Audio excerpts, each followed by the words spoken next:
fina wash gadu brewallo wal arganu dibe ya jalalo siarga chuni feda ya dakiya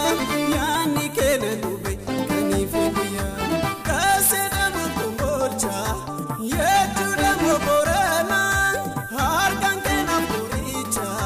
zamzame ya kona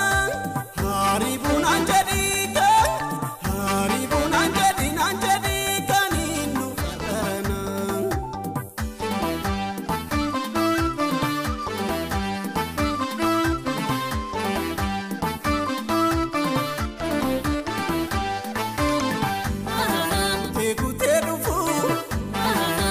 Siranafu Ransi jalate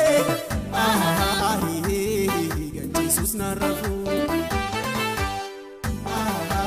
Kute defu Wasiranafu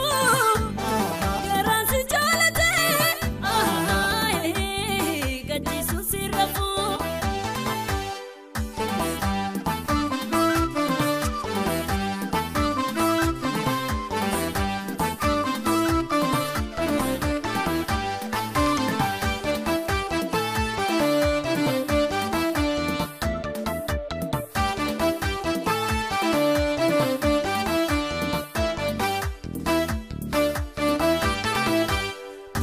Situna mau mambada fama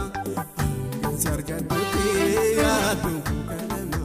yo naragutama Sisana mau mambada fama Sarga duti adu kalama walarga yuma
Siranafu